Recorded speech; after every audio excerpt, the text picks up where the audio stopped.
Hey guys, how's it going? Srey here, and I am back today with another video. So it's been quite a while since I talked to you guys, and a lot has changed, both for me and the game. I've gone through quite a few metas, and there's a lot of new heroes in the game, a lot of new builds, and a lot of reworks. So let's get started. So as far as the tier list goes, I've kind of revamped it a little bit, and I've added all the new heroes, updated all the talent builds, and I've added special builds for the talent builds. Regarding the tier list, before I go into it, this is probably going to be the most controversial tier list I've made. I've actually been playing the game a lot in the last couple months, a lot more than I did when I was playing in HGC, at least for non-competitive games.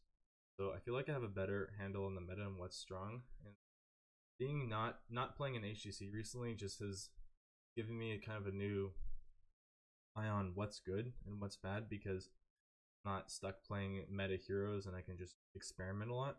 So I feel like I found a lot of heroes that are stronger than a lot of people give them credit for, and I'm gonna get a lot of flack for it, but I've always gotten a lot of flack for my views on what's strong. So the video shouldn't really be any different. So let's get started. Here's the tier list, and as you can see, the tier list might look a little weird because Jaina is number 1. I think Jaina is the best hero in the game.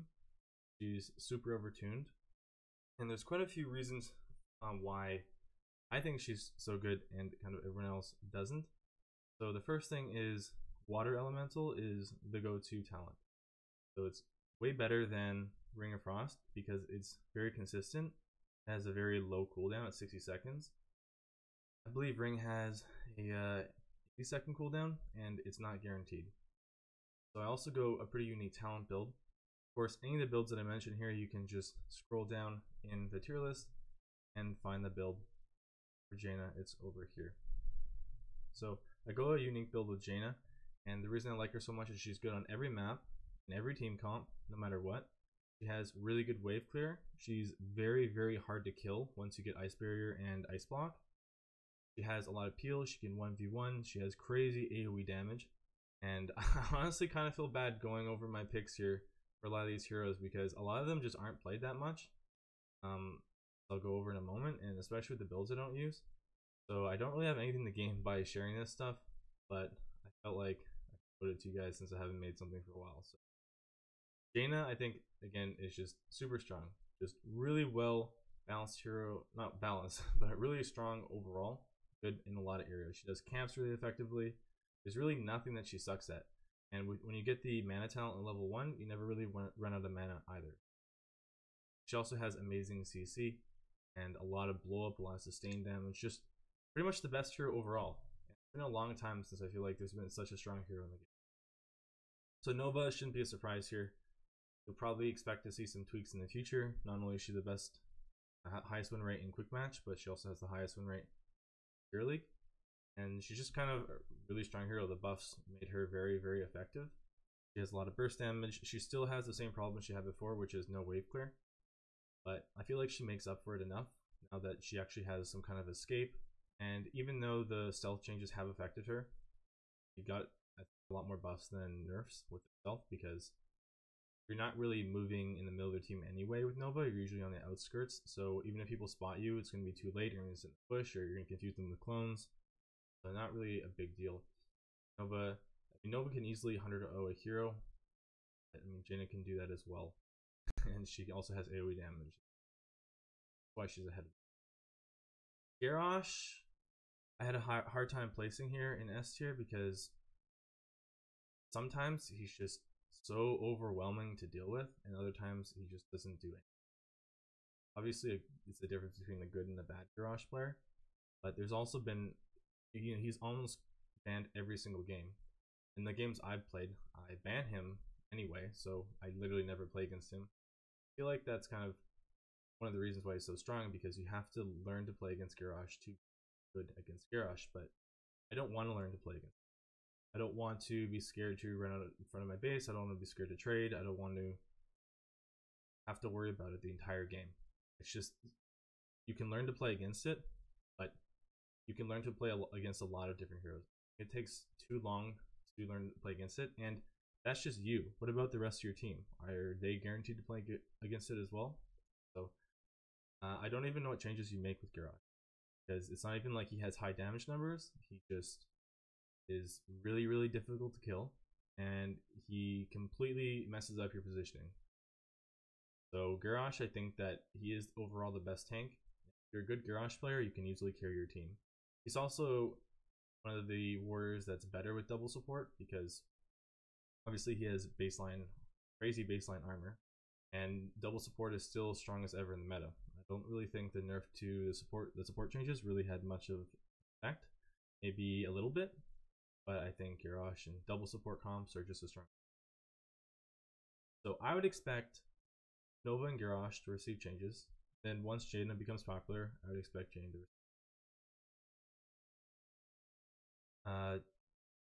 so yeah, even if Garrosh isn't even just brokenly overpowered, I think everyone just hates playing against him so much. Blizzard will just nerf him because it's not fun banning the same hero every. Not fun playing against him. He's just not fun to have in your game, at least when you're on the enemy team. So tier 1 we have Greymane. This should come as no surprise. Greymane is easily the most consistent DPS hero in the game. That's Jaina again. But Greymane also has a number of other attributes that make him better. He has higher DPS, like sustained damage. He can do camps more effectively.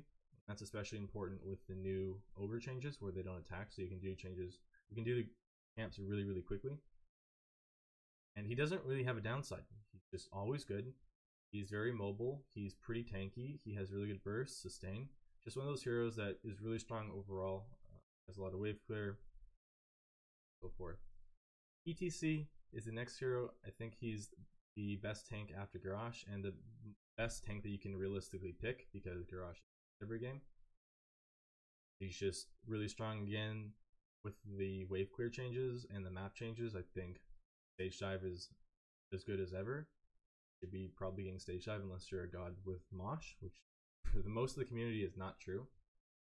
But maybe if they don't have a lot of CC or no interrupts, Mosh should be good there as well. I think you're going to want to go Stage Dive. Probably want to go with the second tank, but you don't have to. It depends on the map though. So you don't want Stage Dive on every map. I think ETC, again, is just kind of the strongest overall pick. Just a really good tank. He has excellent peel, excellent dive. Just pretty much everything you want from a tank. And once you go Echo Pedal, you have good Waveclear as well. Varia, again, is up here because just a very consistent damage that you can rely on. I feel like in the game right now, there's really only Greymane and Varia as consistent DPS. Like, your reliable, safe DPS heroes that you can pick kind of almost every single game. And I kind of miss not having more heroes up there. All the other heroes have some kind of thing that they do specific, and I just would like to see some more general DPS heroes. For example, Gul'dan's like super mobile and spell cast. He casts spells. There's no backline kind of sustained auto attack damage heroes. Cassia isn't really in the meta. Lunara doesn't really do enough burst damage to make up for the sustain. So I don't really see any other heroes. Zul'jin was there, but he got pretty much immediately gutted, so he's not there anymore. Alfurion is probably the best support after the support changes because he got a really big buff with his level 1 talent, so he can pretty much 1v1 a lot of heroes in the game because of his insane auto attacks. He's probably just the safest, strongest overall support because of that. Even if he lost his Waveclear, none of the other supports have Waveclear. Healing is consistent, and everything about him just says consistency. Now, a lot of times, Garrosh and Diablo will be banned. You're gonna hear so Garrosh is a response ban to the Garrosh ban because he's the next most prominent tank. So you'll usually see a lot of Diablos because Diablo, again, is a strong tank, and he has a lot of CC. He's extremely hard to kill. I feel like he's the hardest to kill tank out of anyone except for probably Garrosh or obviously Varian, but Diablo has a lot more utility than Varian. After that, we have Tracer. So you're probably surprised by this pick, and just think Tracer is super, super strong on most maps in most comps. So you don't even have to have double support. You don't have to have Tassadar. You don't have to have Abathur. You can just pick Tracer as a normal hero, And as long as they don't have, you know, every single tracer counter under the book, or not Tychus, Varian, or any kind of like hard CC, Uther, like that. As long as they don't have really hard tracer counters, you should be fine if you're a good tracer player. And Tracer is one of those heroes that you can really outplay people with. But I find that even at lower levels, Tracer is quite successful as well, because people will just chase Tracer. They don't know how to kill her. Like, if you don't have CC in your team, you're gonna have a hard time killing Tracer. You can pretty much 100-0 any hero in the game. Not any hero, sorry, any kind of DPS hero. So if your Tracer gets on your backline, you pretty much have to deal with her. Just her getting a pick by herself can completely change a team fight. Sonya's still up here. Obviously, she's just a very strong, bulky DPS overall. Next one is Stukov, and we have Alexstrasza right after. So the Stukov might surprise some of you guys. This is more of kind of a my pick here. I really think that Stukov is underplayed, and I think he's probably... I mean, I actually prefer to have a Stukov on my team than I do a Malfurion. That's usually because I've been playing more kind of carry heroes that require more healing than a Malf dish out. But I really like the Stukov. Just really good sustain. He's very tanky. His silence, AoE silence, is extremely strong. He's just a very reliable support to have in your team. Alexstrasza, I'm not sold on yet. In terms of what her role is, like when do you have a solo Alexstrasza? And it seems to just be, it's totally fine to have a solo Alexstrasza as long as your team is protecting her. Obviously the counter to Alex is dive, so she seems really strong. Obviously in her dragon form, she's easily the best support in the game, one of the best heroes in the game when she's in dragon form. That doesn't last forever. However, if you're dragon forming early and you're using your dragon flight quite early, it's pretty much impossible to get killed at Alexstrasza. So she's just a really versatile hero as long as she's not getting poked out. Varia is a tricky one for me. I really think that Varia is extremely strong. But when I look at win rates for Varia, they're among the lowest in the game. Even with the silence everyone is complaining about. And when Blizzard does nerf silence, because I don't think they'll leave it in the game at 2.75 seconds, I'm very afraid that Varia will just be left in the dust. That silence makes her extremely annoying to play against, but it's also the biggest reason she's, I think, viable. And with the removal of that, or they'll probably reduce it by half a second, maybe a quarter of a second. We'll have to see how much that actually affects her, because her win rate is really not that great right now. Even though I've had a lot of success with her, I mean, just because one person does doesn't mean... I really don't want to see Valia just buffed and then immediately nerfed again. If they do nerf the silence, I would like to see buffs and up. Genji's still up there. You know, he's still great with Uther. He's still great with Abathur. He's still good he's still amazing in the hands of a good player. Again, some of these heroes really require just the skill to use to be up here. Like a bad Genji, if you're kind of a newer player at the game, I wouldn't pick Genji, right? I would just pick easier to play heroes. Even perhaps you might do better with Reynard just because you stand there in auto. So this tier list again kind of does assume that you're a decent player and you can play these heroes at varying levels, hopefully a higher level, or the specific heroes like Genji and kind of more mobile. Gul'dan doesn't see much play right now, much he used to, but I still think he's great on Waveclear maps. You're probably not going to want to pick him on Curse Hollow. You probably don't want to pick him on Battlefield. I think he's fantastic on Dragonshire. I think he's great on Tomb and Infernal Shrine. Not only great, like among the best picks in the game. Especially if the enemy team picks Greymane early, or Jaina, or Walla, you just don't have access to that kind of Waveclear. Gul'dan's a great. And sometimes you might even want to prefer Gul'dan over those other heroes because he offers something that those don't, which is a nice poke and just super heavy AoE damage. Alarak is up here. Might surprise you guys a little bit as well. I think Alarak is really strong, especially if you aren't able to kill him. He just becomes a total monster. And you can punish a lot of players with Alarak they're just not used to playing against Alarak, and they'll just get pulled in, silenced, and just a simple WQ combo, WQE will just do like half someone's health and just chunk them out of a fight. If you get rolling, you will completely roll over the enemy team. Now Thrall is again going to be one of those heroes that I'm going to hit flack for, but I really think he's good. I think Thrall is really, really great. I go a little bit of a different build. I don't go the Ancestral Wrath or whatever it is at 7, and I kind of focus on E and Q. He has great sustain. He does a ton of damage. He's extremely fast. Like 40% movement speed is not a joke. As long as you're going Sunder, you can burst heroes very, very easily. I think something that's kind of hidden is Thrall with Nano Boost. Very strong as well. Ragnaros is up here. Rag again is because of the changes to Waveclear and how the towers work with infinite ammo and how minions do more damage. Any hero that has Waveclear is just going to be better. So Rag has amazing Waveclear, and I think you go E-build on Rag at pretty much most levels except maybe super high levels, like GM level. You might go Q, but I still think that E's better. And Lava Wave is actually going to do a bit more work now because of the changes to Wave due to minions. So having minions push a lane just by clearing it with Lava Wave is going to be really effective. Dahaka is still up there. I would advise going the auto attack build because of just does crazy damage with that build. Sylvanas is going to see better play because again of the Waveclear and tower changes. You get a lot more value in a split push with Sylv now. Getting towers actually matters. Not saying I support the changes. I'm still unsure of what to think of them.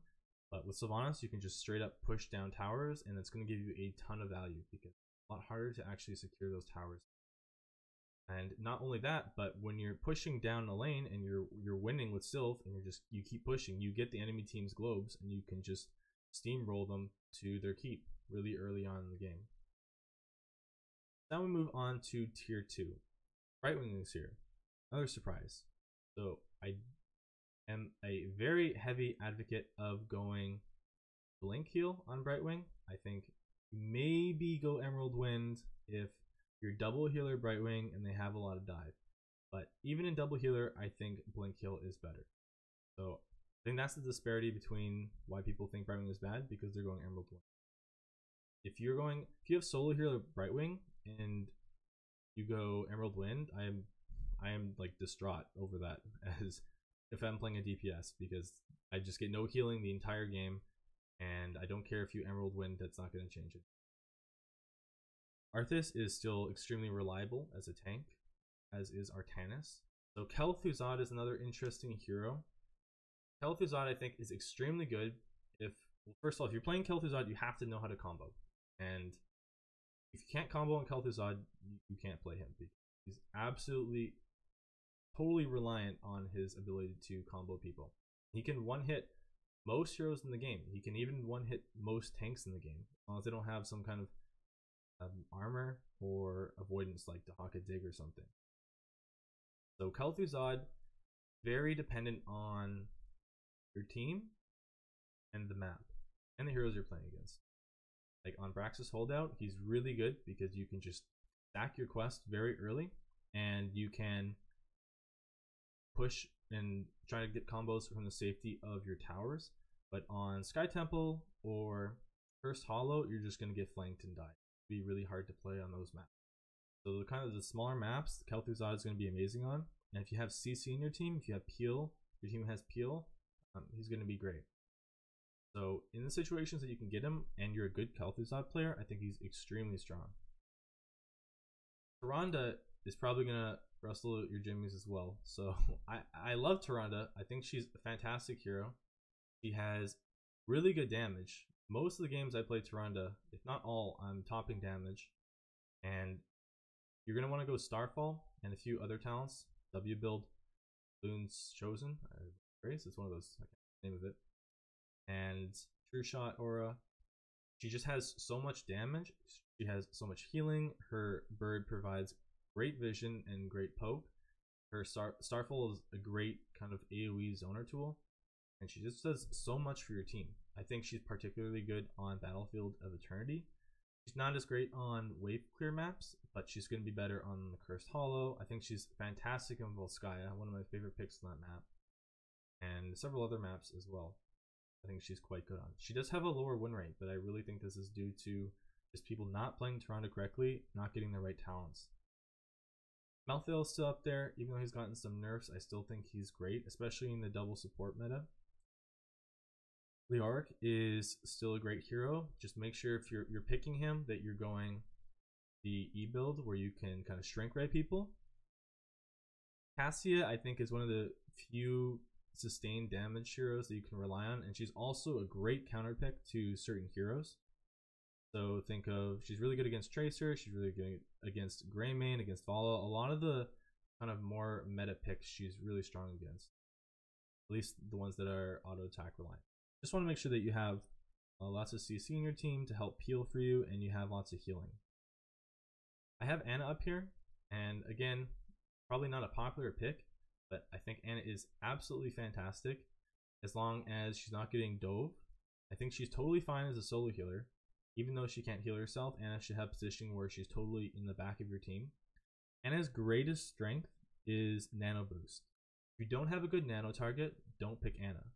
She's almost totally reliant on that. Now your nano target doesn't always have to be a DPS. It could be a tank, it could be a bruiser. So obviously Malthael is a fantastic target. Ana Jaina is one of the strongest combos in the game. Alarak is fine, Thrall is fine. Li Ming, even Kerrigan is pretty good target. Healthuzod, there's a ton of targets, but you have to make sure you have at least one target on your team. Actually, Nano Boost Varian is actually really strong because he just protects the entire time. So you get like 6 protect charges out of a Nano Boost or more, and you're pretty much impossible to kill. So the enemy team is just going to be running away from a Varian the entire team, the entire fight, because he just does so much damage, even if you're going taunt in tank form. Plus he's going to be dashing and slowing people. Zebo is still a pretty strong hero. He's pretty consistent. He's annoying. He has zone control. He has good damage, wave clear. So just kind of another okay-ish but does the job hero. Tank Variant is up here, so he's okay. He's good as a counter pick a lot of the time, or if the other tanks are gone or picked. Lunara, I kind of struggled to place Lunara because sometimes she's a really great pick, sometimes not as great. That doesn't really help you much, but I think she's great if the enemy team is limited on, if they aren't able to get to you, she can kite better than pretty much any other DPS in the game. So she's fantastic at kiting if they have a lot of melee, and if they have low healing. So if they have like an Uther with like double tank, you're gonna love Lunara. Uther I thought would be better after the support changes because his armor wasn't changed. I don't think his health was either. But he seems to, it's still the same meta. I don't really feel like Uther kind of fits into it unless they have, you know, unless you need the stuns from Uther to stop someone, or you're running Divine Shield to save someone. And I don't know if I want to go over all these heroes, but I think I'll go over the important ones. Mirrodin, he sees a lot of play, but I just don't think I don't really think he deserves it. He feels a lot weaker than before. The changes that were made to him, he really feels like a second tank, like an off tank bruiser, more than he does a main tank now. Of course, you can still main tank with Mirrodin, but I feel like there's just better options. Like, why would you not pick Garrosh, ETC, Diablo, Arthas, even Varia, even a Nubrak in a lot of situations? Just don't see the reason for Mirrodin. Maybe you want CC, I guess. Asmodan, it's really kind of a weird change. So with the changes that Blizzard made to the Waveclear and the towers, you'd think that split push heroes would be worse, but they actually feel better because they get more rewards out of pushing. And with the tower removal, now that your fort only has one tower or doesn't have any towers after the gates is destroyed, split push heroes can get a lot more value because there's only one tower shooting at them. Plus minions do more damage, so I feel like split pushing is even more effective, which makes me wonder why they even made the ammo change in the first place. Zeratul is the hardest to place hero I've had to do. So you look at the changes that Zeratul received, it's pretty much just a straight buff. But something about him feels off, and I don't know what it is. His new ult is great, but Void Prison is still fantastic, and there's a couple of different builds you can go. You can kind of go a more auto attack centered build, or you can go a cleave more cleave centered build, and I'm not sure which one's better. I think the cleave build is definitely easier to use, so it sees more success, but I don't know if that necessarily means that Zeratul is better going that build. Zeratul again is one of those, probably has the highest skill cap in the game now with the Nerazim ult and all the blinks that you can use. So, you know, I take Hot Slog's win rates with a grain of salt, because Zeratul's win rate is so abysmally low. I think that if you're a good Zeratul player, you're still going to find a ton of use for him, but I just don't know if it was a buff. Something about him just feels off. I don't know if it's the stealth changes, and maybe he relied on that more than people gave him credit for, but I'm going to have to do some more testing and kind of see how he is. Now in tier 3, we kind of have leftover heroes. I do want to say that I feel like this patch, a lot of the heroes in the game are closer than they ever were before. So I really don't feel like there's much of a difference between the tiers. At least not as big of a gap as there used to be. So, you know, it used to be that tier 1 and tier 2, there's a lot of heroes in tier 1, and in tier 2, like, there's a big difference, and you pretty much never want to pick any hero besides the tier 1 heroes. But like I think that a lot of the tier 3 heroes are good picks a lot of the time. There's no reason you shouldn't pick them for some other heroes. It's just a lot more situational. So I don't want anyone to think that, you know, I think Karazim is bad, or I think Tassar is bad, or you just shouldn't pick Illidan or Zul'jin. I think they're all great heroes, and they still have their place, even if I placed them in tier 3. The Lucio has seen a lot of play recently, especially in Master, but I haven't seen too much success with him. If you get a really good Lucio player and your team knows what to do with Lucio, he's going to be great, but I haven't found that too much in higher level play. I think in competitive he's fantastic, but I don't know about just your average hero league game. I kind of feel like if you want to go Lucio, you might as well just go Brightwing, because you can do a lot more for your team. Zul'jin, I feel like, got gutted by the changes, so not going to be as popular. Junkrat is one of the newest heroes in the game, and he's really annoying, but I don't think he's terribly viable. I think that if you're a really good Junkrat, you can definitely play him at a high level, but you have to invest a lot of time into him, and you can invest a lot of time into any other hero in the game. I think if you're going to invest a lot of time, you might as well just do it on Tracer or Greymane or Gul'dan or something more meta instead of Junkrat, who his skills don't really transfer over much, in my opinion anyway. I don't think he's bad. I think his knockback, his little knockback bomb, is the best part about his kit. It's extremely strong. It's basically like a second or two silent or stun that also completely displaces you from the rest of your team, and it just has a lot of uses. So if you can use that properly, then I think he's viable, but it's not common that you see that being happening. Samurai just got an update as well. He doesn't really feel that different. It feels like it got quality of life changes, and it's not really that game changing. I don't see him topping the charts or anything in terms of win rates. Like, I don't see him getting that much better. Of course, if you're a good Samurai player, I think that you're going to have success with him, but he's, again, one of those heroes that's really niche, and you have to invest a lot of time to be good with him. And I don't see the payoff, I guess, instead of investing in some more mainline meta hero that you can transfer your skills over when that hero gets nerfed. Samurai is okay, but he's not great.